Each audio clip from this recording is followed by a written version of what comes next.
Hey everyone, Pupsker here. Today in Warframe, we're going over Devstream 163 because, oh my, was it a big Devstream. Wukong Nerfs are happening, okay? AOE Nerfs are happening. Many changes are happening. Get Styanax for free. Ooh, new in-game redeem code for the next 2 days, I believe they said. Styanax. Ooh, code one time only. That gets you a little Styanax display glyph code. Words are hard. Remember to log into game. Get the alerts for Archon Ducats, as well as Umbra Forma blueprint. That's all the upfront drops, and we'll go over the little TLDR page that Warframe dropped. As you can see, they dropped a little Veilbreaker coming to all platforms September. So if you want a little TLDR about some stuff, they don't really go into much details whatsoever, to be completely honest. We're getting Call and 50th Warframe. That is Styanax right there. They showed off gameplay, and we'll go over gameplay. We're getting a lot of loot, a lot of items, a lot of changes, quality of life changes. Volt, Mag, and Excalibur, beginner Warframes, getting a little bit of a buff. Excalibur and Mag mainly, Volt less so. This is the new Protea. Boom, Tenogen Round 22 Part 2, Voidshell skins. So much random stuff, okay? That's like the TLDR page that Warframe gave us. But now, we're gonna take a look at this, my little recording of it, because why wouldn't we? So first they showed off the Duvary Amphitheater. This was just like a TLDR, hey, Duvary Amphitheater. Nothing important there, really, at all, right? It's just a Duvary Amphitheater. Start off going into the new Styanax animation, okay? This gives you that 5-6 minute lore on that. Expect a random, I guess, reaction video, because I watched this live, so expect that later on, but it looks cool, and it looks interesting. I don't wanna spoil too much, so we'll just jump forward right here. So this is where Warframe really started showing stuff off, right? They showed the in-game Styanax glyph, and they showed it pretty much right here. Boom! Come on, me, click it. Awesome, looks nice, right? Not too bad, not too bad. And then they slowly just went over stuff. That's the nice new picture we got for Styanax. Not too bad, got some nice little visuals. Apparently he was called Hoplite originally.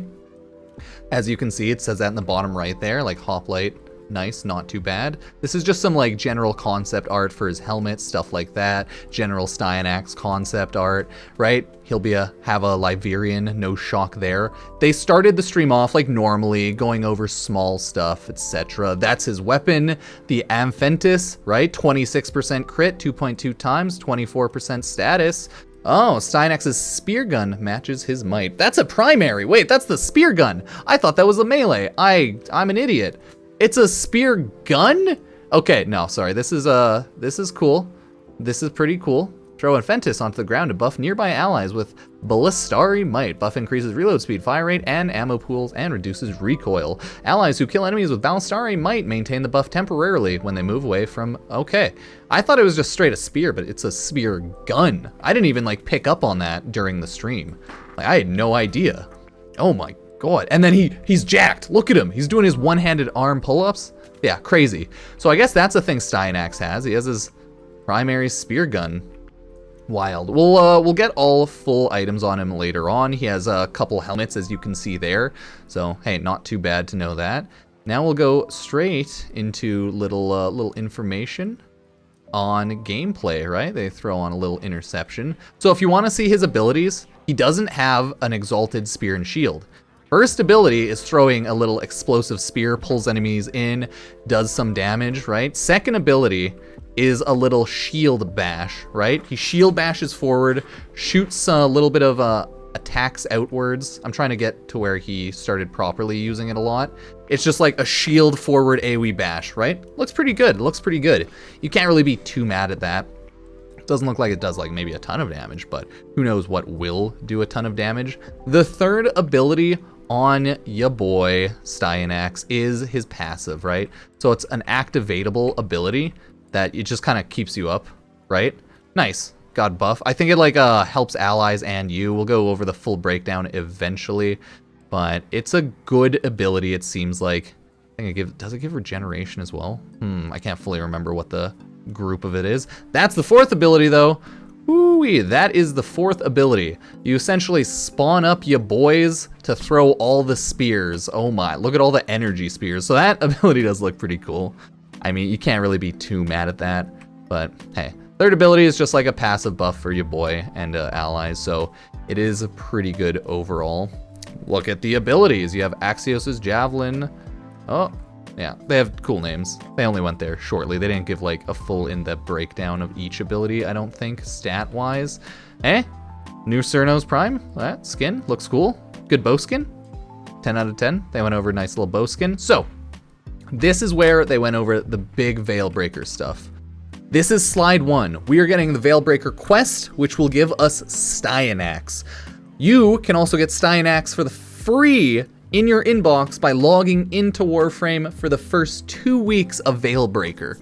Just straight up get him for free. Quest prereq is doing the new war. Call 175 returns. We got your boy back. There's a new Syndicate, Calls Garrison.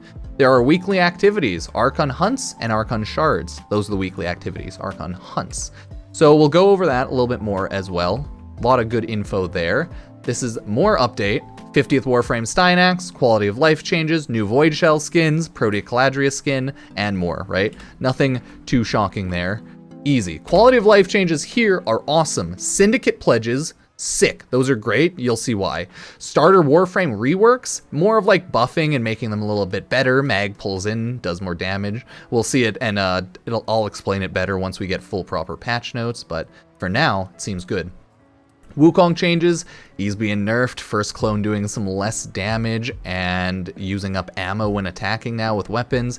Ammo changes, only primary and secondary ammo types exist now, and that'll be interesting. So hey, Riven Changes, slightly better, but still pretty much the same. You can now stack up Veiled Rivens essentially, and then you put, you know, it goes from Veiled Riven, this is just TLDR, might not be the proper wording. Unmarked Riven turns into a marked Riven once you put it on a weapon. So it goes from unmarked Riven, put it on a rifle, goes into a rifle Riven, where you then have to unlock the rifle Riven challenge, which it then becomes X rifle, or like, so let's just say like Protea rifle Riven, which it'll give stats, right? So Rivens are a little bit of a pain in the ass. Last Gasp rework, Gilding Changes, Warframe Augment Buffs Part 2. Oh yes, it's all gonna be big.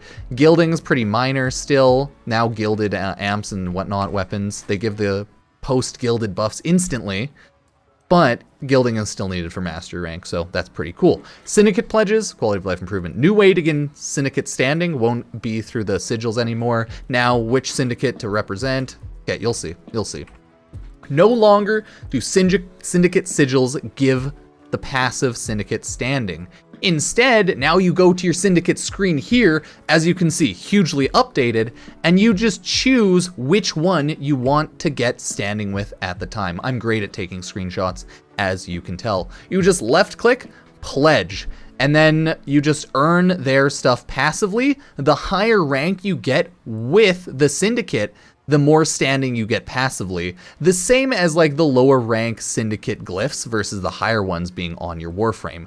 Same thing, but you don't have to constantly on each one of your Warframes swap out Syndicate glyphs visually. You just change the pledge and you start gaining Syndicate standing for them. This is way better as a change. 10 times better. You still have to do the same thing if they like hate you, where you have to give them loot and stuff, but hey, whatever. Excalibur Volt Mag Changes, making abilities more relevant and new player friendly. You know, they're increasing damage, make Mag do more pull-ins, stuff like that. Hopefully people will like new Mag a little bit more. For Excalibur, I think they're changed around his third ability, you know, hit an unlimited amount of targets, maybe do some more damage, push them up in the air, and then stab them down. They're just changing them around to be a little bit stronger. Same with the Volt, just maybe like giving him little numbers increase, stats like that. Radial Javelin, impale nearby enemies, inflicting bleed status. So it's like, it's gonna be very similar. I don't really care to talk about these three too much until they actually come out and you can see more gameplay of it. But this is like new Mag that showed off with Pablo, right? Look at the ability. Ooh, pull them in, nice, cool. With Mag, like little energy shards will start like popping around once you use one of her abilities. I think it's that one. When this ability hits enemies, those little like energy shards will pop up and they'll follow you. And then once you use one of your abilities, those energy shards, as you can see, they become like a part of the ability and add more damage healing, something like that to it. I think it was like damage. So essentially mag will be more fun, a little stronger to play. Use your abilities, collect those little ability shards, use your other ability. Hey, it does more damage. It's stronger, right? So like cool stuff there. These quality of life changes, Syndicate changes, Starter Warframe reworks, Wukong changes, these are all going to be pretty massive, especially when it comes to your boy Wukong. I don't know how they fully went over it, but first we'll go over your boys, the Rivens. We kind of already did. Rivens start off like this. They become just like an unmarked, unnamed, just Zaw Riven mod, right? And then, once you put the Zaw Riven mod on there, equipping this mod will reveal the challenge required to unveil it. Once you do this, it will require and like no longer be able to stack. So yeah, that's how it goes. Sorry, I kind of explained it poorly. It's still like named Zaw Riven mod, but now like these Rivens stack up. So I guess like that's how it's gonna work. Those are going to stack up, and then once you put it on something, it'll unlock the challenge, and then it won't be stacked up. It's just kind of a weird way to do things, okay? Just a really, really weird way to do things. But hey, it is what it is. It is what it is. I still love it. I still love it. But it's a very minor change, just so you can stack everything up. Because now you'll have in your inventory, you'll have just Riven mods that stack. I don't know. That one's kind of like very minor, very, very small. And then they just yell about things for a bit. So, AOE and Wukong nerfs. They talk about AOE nerfs and Wukong nerfs kind of in the same breath. Because, like, they know how stupid it is, right? They know kind of how dumb it is. So they're going to do a lot of things. I think they said they're going to increase the total ammo pool that weapons have, AoE weapons. So, like, they just kind of casually carry more ammo. But weapons for AoE are going to do weird things now. They're changing up ammo to only have primary and secondary ammo, so that there is no longer like rifle ammo, shotgun ammo, sniper ammo. There's only primary and secondary, which is good.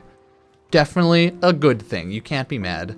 But they're reducing the amount that gets dropped, I believe. So you're actually gonna, in theory, have to ammo economy a little bit now, especially if you use AoE. So that seems to be like a little way they nerfed AoE there. They decreased, it seems like, damage on AoEs a bit. They're going to do that. I believe they wanted, but I might be making that up. They're for sure decreasing primed Firestorm AoE. Like, just, you know, range on those are just straight up decreased because it's too much of a range boost. It's too much. So that's the general idea of AoE and everything. I was talking about some memes on the stream. It was fun. They just kind of talked about that for a while. And then for Wukong nerfs, Wukong's essentially his first ability, right? It's going to get damage nerfed to be the same as your Warframe instead of 2 times. Makes sense, makes sense. Wukong clone is now going to use ammo when firing. Wukong's, I think, second ability and third ability are pretty much unchanged. His fourth ability will do some more damage, and at the end of its combo have like a little pull-in. So like a little vortex, you know, there's a lot of CC that's being added to stuff like, right, mag, Wukong, stuff like that. So looks like overall Wukong nerfed, AoE nerfed, ammo nerfed. There might be a little bit more to it, but I so far want to wait until there's, you know, we get the official notes. But yeah, that's the general TLDR. Swapping weapons is going to be a lot faster now. So instead of it taking a full second here to swap, or like 0.8, 800 milliseconds, call it what you will. Instead of taking 800 milliseconds to swap to your secondary before firing, they reduced it to 316, right? So more than half of a reduction, more than twice as fast, so that you can swap weapons and fire and use weapons more so. This is definitely going to encourage using like different weapons, primaries, secondaries, swapping between them and using, I guess, melee a little bit more, but less melee because it takes time to swap primary, secondary versus melee, which you just hit the button and instant attack. So good change. Primary, secondary swaps are better.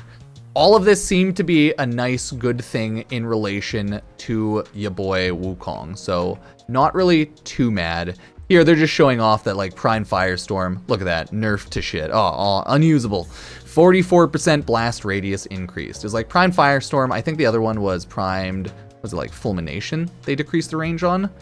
So, yeah, that's it. Range is decreased. No shock there. This is a massive change right here, folks. Massive change. Void Fissures are in Steel Path finally. This now actually gives common people like myself, normal folk who just casually play the game, a reason to run Steel Path. I literally had zero fucking reason before because I don't give a shit about Steel Essence, right? And I don't give a shit about Umbra Forma, but it's now nice that I can get higher level enemies, I can get Steel Essence, and I can get loot, primes, etc. in Void Fissure Steel Path. So this is awesome. I love this change, like, can't be mad at this. I wish this happened on release, my god. Running these gets you 1 confirmed Steel Essence, so, mwah, 10 out of 10, so good. It's just like, I just can't be mad at that. I have zero reason to be mad at that. There's a lot more they talk about, right? Meta, nerfs, balance changes, addressing things that automate, dominate, or disrupt the game. Yep. Ammo system changes from 4 types to 2 types. Yep. Holster speed increase, we saw that. Precision, headshot, lethality increased. AOE no longer will be able to hit headshots, whereas single target weapons will be able to do more headshot damage. So that's good, okay? That's good. I didn't bring that up before.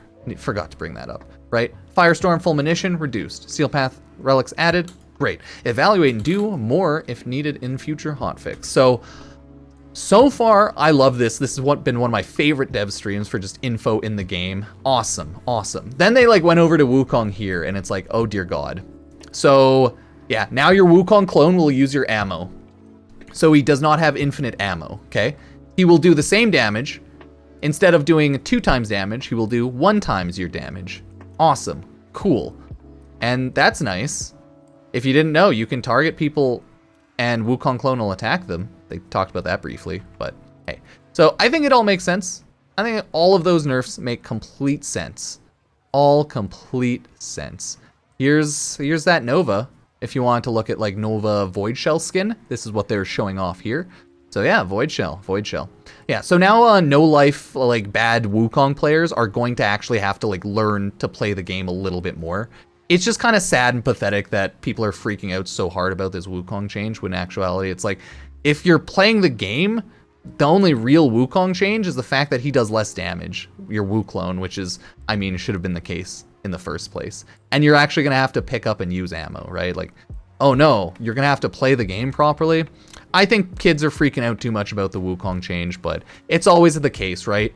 You give a kid candy, they're happy. You take the candy away, they'll cry, right? It is what it is. No shock there. So that's that. This is the sweet new Protea Deluxe skin. I love it. As you can see the feathers here, they're like a new feather tech. Warframe, I guess, is getting better with feather and hair tech. 2 different colors. They look a lot more floofy. I like it, okay? I think they zoom in on the floof eventually.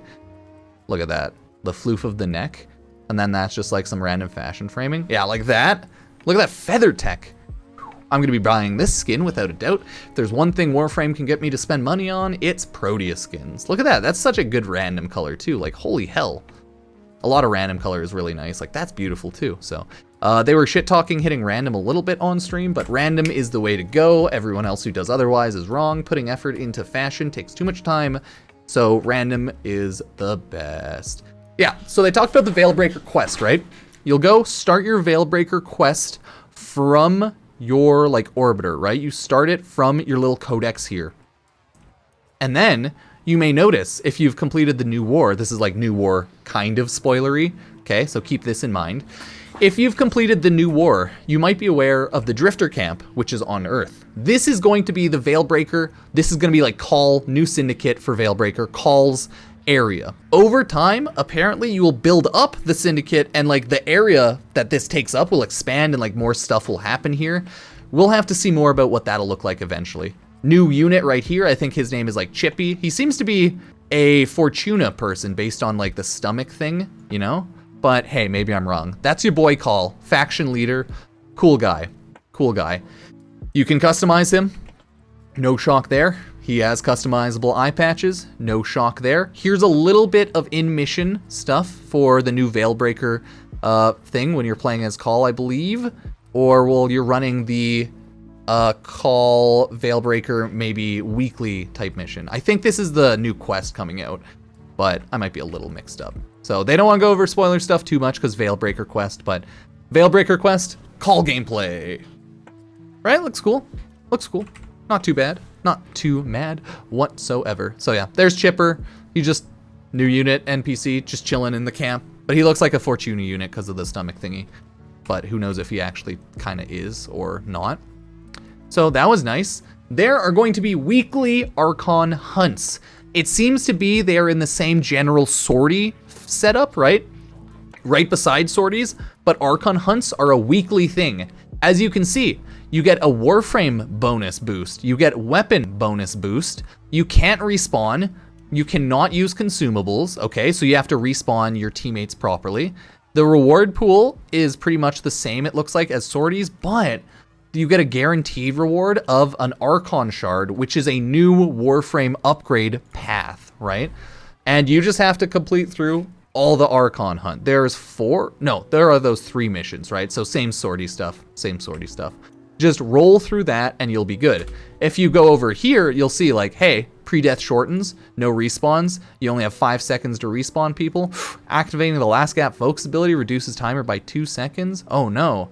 So no self-revive. Yeah, there's a lot of stuff to it. You can scroll over to see more info on it, kind of like with the consumables. No respawn, no consumables, can't use any of them, right? So that's good. New Archon Hunt. There's apparently going to be other ways as well, not just the weekly Archon Hunt to get those Archon crystals. You can do stuff with like a Call and the faction to get stuff. Archon shards take place in the Helminth. It seems quite simple. You equip the Archon shard, as you can see. There are 3 Archon shards. Blue, red, and yellow. This will be utility, this will be defense, and this will be offensive, right? Offensive, whatever.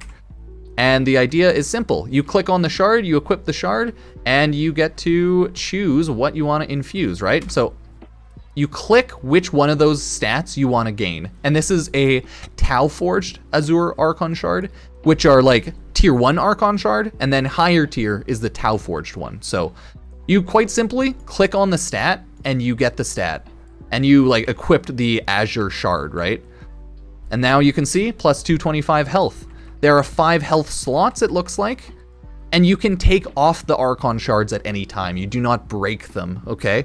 But that'll cost some sort of resource. For now, taking the shards off cost Helminth resources, right? Bile, that's how you remove the shard. That's not too bad. So far, Archon Azure, like that system, fucking sweet, awesome, great. And those are all the changes there. The gilding changes I briefly talked about, but those are pretty irrelevant, so that's why they only required like a second to talk about. A lot of big changes going on there. They talked about crossplay, CrossSave, stuff like that. The test cluster, God, that's the word. So, crossplay news is going to be coming soon. Crossplay will be coming soon, right? Easily before end of year, it looks like. So crossplay news, expect something in the next maybe couple of weeks or month about more info on that. But crossplay is coming first, probably before Duveri, I would bet, maybe even around Veilbreaker. So crossplay is coming first. Then they obviously have to make sure nothing's broken, etc., etc. Once crossplay works, then cross-save will come, right? Then cross-save will come, finally, it'll take some time, but they have to make sure everything's not broken. So that may take some time once crossplay is out. Yeah, getting into cross-save may take some time, but with the Barrow sync up, it looks like we're getting there. Maybe next year, like in 2023, maybe we'll hear more info and more stuff about test clusters. Maybe we'll hear more info and more stuff in regards to, what did they say? Oh, raids, trials, stuff like that. But I wouldn't put that soon. So that's what they said, right? Raids, trials type stuff. Don't expect anything soon. They have much bigger things on their hands, getting the Duveri Veilbreaker updates out and Adam, getting cross-play first out and then cross-save. So Warframe has their priorities, and priorities are obviously not trials or raid right now. So that is the brunt of everything. I'm just going over to see, try to remember if there's too much more, right? They went over the Protea Deluxe skin. It looks really nice, but that's about everything. Veilbreaker comes out in September, and that's how it is. That's how it is. This is the beautiful animation. I'll, again, have my little trailer, or sorry, reaction video up later on the YouTubes. Maybe tonight, maybe Saturday. Who knows? But, oh boy, that is everything.